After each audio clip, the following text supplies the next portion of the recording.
Last night, there were reports that a police officer had died. We saw an AP reporter come out and say it was not true.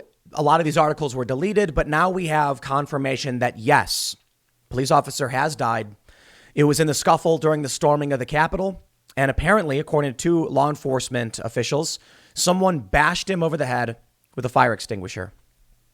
Why? Why would someone do that? And it's the same way. It's the same critique I have of when Antifa goes out and does this. And it is so easy for many of these Trump supporters to just say, no, this was Antifa. These were not Trump supporters doing it. Well, sorry, that's not true. Trump supporters were trying to stop some people who were smashing windows. There's video of it. It's being underreported, by the way. And they're yelling, no, Antifa. And a Trump supporter actually puts the guy in a headlock and stops him. But you cannot deny many of the people, the overwhelming majority, are easily identifiable as Trump supporters. That's it. Now, we do know that there is one individual confirmed to be a Black Lives Matter organizer who was arrested for rioting in the past, who did storm the Capitol as well. Though he then later says, I was just trying to observe, but come on, dude. You stormed the Capitol. You're not a journalist. You were with the crowd. You were with the riots. And many people were asking, where was Antifa in all this? They were supposed to clash with Trump supporters. This time they didn't. Well, I'm particularly familiar with the antics of Antifa. And I will tell you this. I've seen the videos, and the people who are pushing on the police line, they are older, middle-aged men. They're middle-aged men and slightly older. That is not the key demographic of Antifa. You have a lot of really angry people for a lot of really legitimate reasons. And so you'll get a lot of people going out and expressing their anger and targeting a symbol. But we are well beyond the era of being able to storm a building and then control a government. It doesn't make sense. But I get it. People were mad. And I think it was a terrible blunder on the part of everybody. The police should have been better prepared. Honestly, I get it. Nobody thought this would happen, and then it did. And I do think that there were some Antifa there, and I'm going to prove it to you. I actually got a CBS affiliate showing definitively a Black Lives Matter leftist was part of the group that stormed the Capitol. But I'm not saying everyone who did it was Antifa or that Antifa started or anything like that. That's kind of the nuance you need to get that you're not going to get from a lot of these mainstream sources. They'll say no evidence Antifa was involved. Okay, well, Antifa is kind of a catch-all term for a lot of these leftists. But I think the bigger issue here, a couple things. Trump supporters need to be aware of what happens when you're entrenched in mob mentality, because a journalist got roughed up pretty bad. It's not the worst beating I've ever seen, but they were shoving him around and they were hitting him because they thought he was Antifa. And several journalists outright got attacked and had their camera equipment destroyed, and it's on video with Trump supporters smashing it. It reminds me of Antifa attacking my friend Luke Rudkowski. You might see him on the IRL podcast when he was in Hamburg, Germany, and they just started yelling. Someone accused him of being the other, and then people started randomly attacking him. That's what we see here. A journalist is filming. Someone screams he's Antifa, and then they just start throwing him around, and I guess his cameras get damaged. Someone grabs one, but then some Trump supporters are like, "Stop! What are you doing?" And then they're asking, "Are you Antifa?" And he's like, "Here's my press pass." I'll tell you what really bothers me the most about all this. These cops that are guarding the Capitol building, these are not the police who are showing up and shutting down small businesses. Okay, for the most part. This, and I'll get specific. I don't know who outside of Antifa is going to be criticizing police for guarding our government. That's crazy. I think we've got a lot of problems with our government. I think we need dramatic reform. I think people need to wake up and start thinking for themselves, voting on principle, and being self-sufficient. I am sick and tired of people saying, I'll vote Republican, I'll vote Democrat. Not like I'm all that perfect this time around, but I did think that Trump was the better option. The bigger issue I see is people complain about the likes of their congressperson. It's because people just go in and vote D or R. See, I didn't do that. I didn't do that this time. I won't do that. I don't like doing that. To an extent, I could say, I'm not super familiar with the Republicans down ticket when I voted for them. And so by all means, I'll accept criticism. I'm not perfect, but I was vaguely familiar with them and some of the things that they had put out. And I said, predominantly, knowing the policies of the Democrats, I did think that this one made sense. So far be it from me to say that, don't vote Republican. What I'm trying to say is too many people go into their district on voting day, and instead of looking up the names of the people and saying, here's why I support them, they just say Republican. And then you end up getting I think it was in New Hampshire, a trans Satanist anarchist ran on the Republican primary for sheriff and actually won because nobody bothered to look up the names. It's just all party based. So look, I guess, glass houses throwing stones. I'm not going to pretend to be perfect. My criticism, though, is with people who mindlessly vote.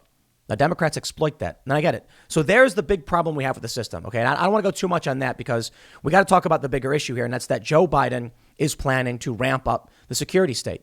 Domestic terror provisions. Here we go. Here's the pretext. The media is already lying. It's what they do. They're great. They're saying there's one tweet from or some story. This is it's from Sullivan at Washington Post. All of this is possible only because of Tucker Carlson and Sean Hannity. Oh, yeah. The guys who are condemning violence all year are the ones who made this happen.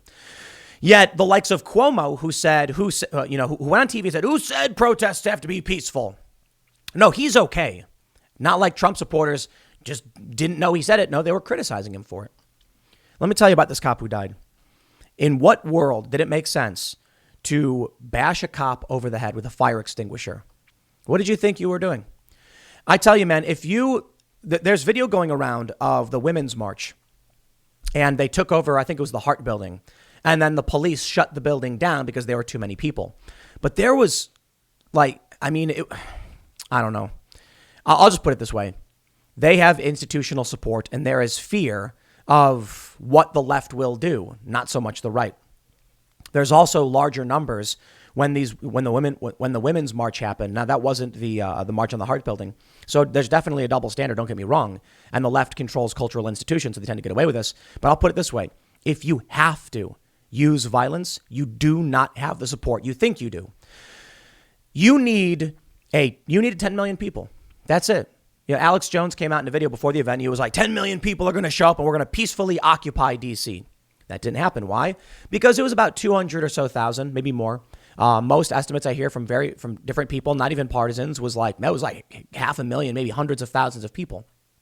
Okay. It wasn't enough. I mean, it was enough to basically walk in, but somebody, I guess, you know what, man? I can't pretend to know exactly how or why, people do what they do. I can just say it was insane and wrong for someone to do this. And so what happens when you have blind rage, innocent people get hurt. People are criticizing me. They're like, Tim, you've been railing on the establishment elites and the corporations and the corruption all year. Excuse me. And now you're saying this is all wrong. And I'm like, yeah, I've always said violence is wrong.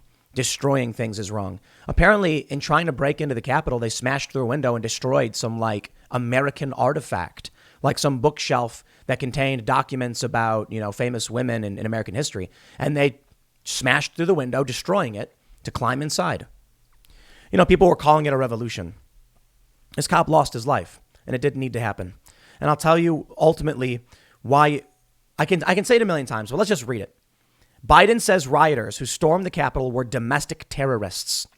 President-elect says Trump supporters who attacked legislative complex were insurrectionists, not protesters. Domestic terrorists. You've heard it. You know what happens when the president makes that declaration? Y'all have been clamoring for Antifa to be labeled domestic terrorists. Well, Trump wants them to be labeled terrorists. It'll bar international Antifa from coming in the country. And here you go. You give that power to the government and encourage it. And now we see what happens as Biden is set to enter the presidency. Oh, he's gonna agree. We'll label the domestic terrorists, and that's you. I'm not saying, and I think Antifa are terrorists. I do, absolutely. And it's because they attack innocent people and they smash windows of private businesses and they burn down people's livelihoods, and they do it to enforce their political gain. I think that should be illegal. I have often questioned, why do we need to label it terrorism when they've already broken the law? I mean, you can call it that colloquially, but they're breaking the law, arrest them. Do we need special laws for this? I don't think we do if it's already illegal. Here's where the fun begins. The Wall Street Journal reports Mr. Biden has said he plans to make a priority of passing a law against domestic terrorism. And he has been urged to create a White House post overseeing the fight against ideologically inspired violent extremism and increasing funding to combat them. Federal law defines domestic terrorism as dangerous and illegal acts intended to coerce a population or influence the government. While it can be charged in some states, no generic federal crime exists. Domestic terrorism spans extremist ideologies, but has been predominantly a far-right phenomenon in recent decades, according to researchers. And according to common sense, this past year and the past couple of years, it has been a far-left phenomenon. Oh, they're far-right, whatever you want to call far-right. Ultra-traditionalist, I guess, extremists. We've seen it. We've condemned it. But this year, what have we seen? 100-plus days of far-left extremism, laying siege, trying to burn down federal property and police stations. At one point in Portland, they tried to barricade the doors, the exits and the entrance to a police station and burn it to cook the police officers inside alive. That is terrorism. Do we get that from, is the Wall Street Journal going to mention that? Apparently not. It's a far-right phenomenon, they say. So you know where this leads. Joe Biden will say we're going to fight domestic terrorism. Now, is that going to include Antifa? You know, to be honest, it might. It absolutely might. I wouldn't be surprised if Antifa is now thrown under the bus and Biden goes after him. I actually, take that back. I shouldn't say I wouldn't be surprised. I just think it's a possibility. I actually might be a little surprised because my assumption early on is that Biden is going to desperately try to placate the left. And I think that may be the ultimate outcome. You look at how Black Lives Matter can go around smashing and destroying and get defended by all the cultural institutions. So to see Joe Biden come out actually against them would be surprising, especially when you can see that the Wall Street Journal is saying it's a far right phenomenon. We've heard it over and over again. The right is evil. It's always evil. Tradition is wrong. It's evil. Look, I'm center left, right? I'm just like fairly moderate. When it comes to economic policy, as much as people don't want to, the left won't admit it because I'm for liberty and freedom. They'll say that I'm right wing. Sure, that makes no sense. I am not an ultra traditionalist, and I am not a conservative on economic policy or a free market capitalist. None of those things. The issue comes down to what is true and correct. The left lies, and the right. So it does sometimes, but I'll put it this way. There's a tendency among mainstream left-wing sources to have a double standard and to lie. And there is a tendency among right-wing sources to critically analyze. There also is a very large portion of right-wing individuals who believe crazy things. And there also is a very large portion of left-wing individuals who are thinking critically and analyzing. But it's a tendency. The mainstream media is broken beyond recognition. A complete double standard where they support terror and violence against you. And then for me saying that's wrong, they will call me right-wing. Simply by pointing out the fact that social media companies are biased against the right, they'll say, I'm right-wing because of it. It's kind of weird, right? It's like you're playing a soccer match and there's a referee. And then the one team starts saying the referee is playing for the other team. Sure, I guess. If you're talking about playing by the rules and the other side isn't, then they're going to get mad when the referee is saying y'all are cheating. And then they'll get mad when the referee is saying, you know what, this team and this coach, they're doing the right thing and they should be allowed to continue to play. That's where we're at right now. Let me show you what's going on with this Antifa guy, because I'll debunk more some more of this fake news nonsense. Utah inside U.S. Capitol describes chaotic scene. Who's this here fella? John Sullivan is the founder of the civil rights group Insurgents USA and does not align politically with President Donald Trump, but has been in D.C. this week for several planned protests, including Wednesday's rally at the Capitol. He was in D.C. for the rally at the Capitol. He doesn't align with Donald Trump, but he was at the Capitol rally intentionally. And he stormed the building intentionally. And then he went on, I guess he gave an interview to Slate, who's a left-wing publication, about what was happening. And of course, he's trying to say that, he was just documenting or whatever. Come on. Yeah, that's what happens when you realize, the security apparatus is coming for me next. I better pretend like I wasn't involved. The media is trying desperately to claim Antifa had nothing to do with this. Well, there's no definitive evidence that Antifa did. So that's what you got to be careful of. Antifa is used by many people as a catch-all colloquial term for the left-wing faction. Like you've got pro-Trump and then you've got Antifa. Well, there's a bunch of factions in between. There's Boogaloo Boys, there's Libertarians, there's Intellectual Dark Web, there's Far Left, there's Tanky, there's a bunch of different factions. This guy's a Black Lives Matter organizer. He is a leftist. He is a leftist rioter. So people will refer to him as Antifa. They will use that semantic debate to say, no, Antifa was involved. Okay, fine. Call him whatever you want. He's a leftist, not a Trump supporter. They say he's the founder of the civil rights group.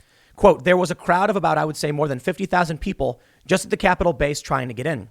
Sullivan said at one point he witnessed a protester take a riot shield from an officer and started slamming the shield against the cop. Took that, threw it down on the steps, and threw the officer down the steps as well.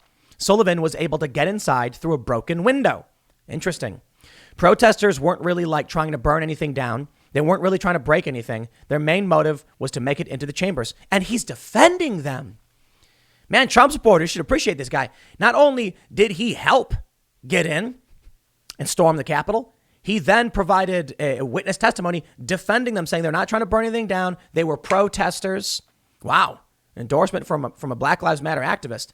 Organizer of Provo protest arrested, accused of rioting and making threats July 10th, 2020. Now, I'm not saying this is a bad dude. I don't know who this guy is. I don't think he should have stormed the chamber and innocent until proven guilty. Here's the story. One of the organizers of a protest in Provo that resulted in a motorist being shot was arrested on Thursday. John Earl Sullivan, 25, of Sandy, was booked into the Utah County Jail for investigation of rioting, making a threat of violence and criminal mischief. On June 29th, a group calling itself Back to Blue planned to drive around the Provo Police Department and honk their horns to show support. Another group planned a counter-protest at the same time and place. On Facebook, its event page was originally titled End Police Brutality, but was later changed to Marching for Racial Equality.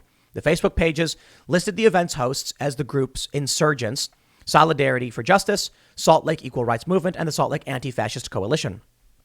Sullivan is a part of the Insurgents USA group, according to police affidavit, who marched side by side with the Salt Lake Anti-Fascist Coalition in Utah at an event where one of these Antifa guys ran up to a car and shot the driver.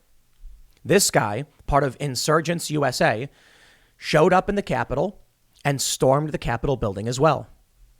So I tell you, I think what we're looking at more likely, in my opinion, the Boogaloo Boys are not outright Trump supporters. Some may be, but for the most part, they're anti-government ANCAP types, and then Antifa are typically ANCOMs, right? So you got anarcho-capitalists and anarcho-communists. Where are the anarcho-centrists at, baby? Cooperative with a little bit of the free market with some cooperation, and I guess it doesn't really make sense because regulation would still be some kind of, I don't know. I guess that mix is just not something that typically appears. I'm kidding, by the way. I did make fun of, I won't say it, but I was joking, calling someone an anarcho-centrist. Hilarious. But you have the libertarian left and the libertarian right, and they tend to agree. Now, Antifa claim to be anarchists. They are not. Boogaloo Boys, I don't know to what extent they claim to be anarchists at all. Anti-government is a bit different. They may be more libertarian. But if you were a true anarchist, an means without, archy means authority. Anarchy, the root is without authority. So typically, true anarchists have two methods by which they organize: free market, free trade, or cooperation. Anarcho-communists, syndicalists, or left anarchists will sit in a little hippie circle with their drums and they'll wiggle their fingers in the air to come to a decision. It's extremely ineffective and almost impossible to scale. I've seen it, and that's still how, for the most part, I actually, I always put it this way: I lean left, libertarian, and that's why I'm not an anarchist, because there's got to be some structure, some authority, some not meaning a lot. Anarcho-capitalists function much better in that it's free trade. The easiest way to come to a decision is the trade of resources and goods. The only problem is that brings about oligarchy. So there's got to be some kind of middle ground, I guess. But anyway, I digress. The point is, when you get groups that share an anti-government sentiment or an anti-establishment sentiment, then don't be surprised when they show up at the same place at the same time. I would not be surprised if the only reason Trump supporters were able to get in is because Antifa took the front line. I have no evidence to say it's true, and I'm not saying it's true. I'm saying there were leftists there. Trump supporters, in my experience, don't do this, but there's video. And you can see Trump supporters with pepper spray. We've got the videos from the past several weeks of them stomping on the thin blue line flag. So look, man, it's just this simple.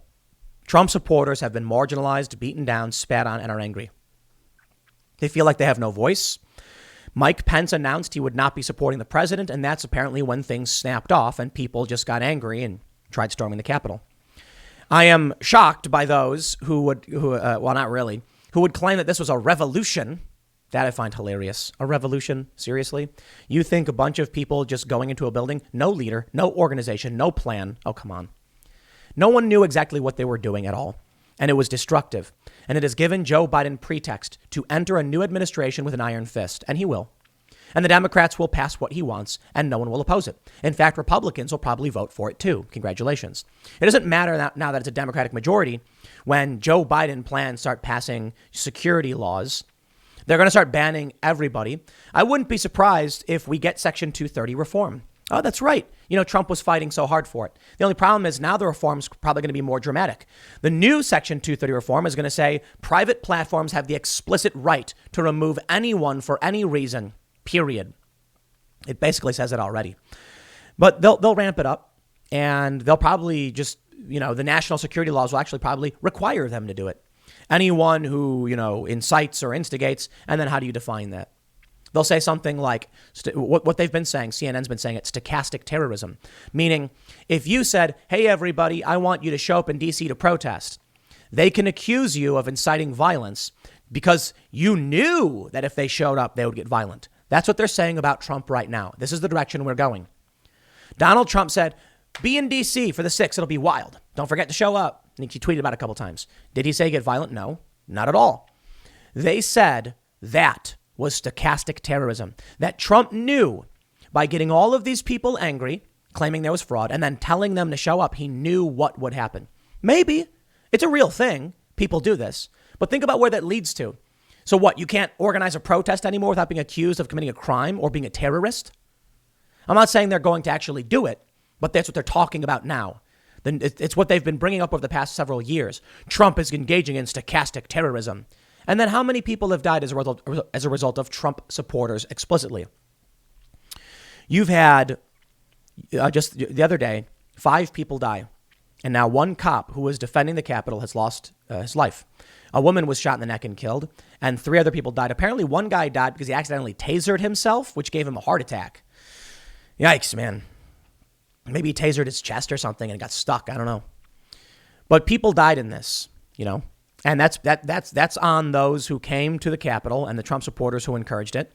And there are Trump supporters who have denounced it and called it out and said it was stupid. But there are a lot of people cheering. And I think that's crazy because this has just given Joe Biden pretext for insane national security laws.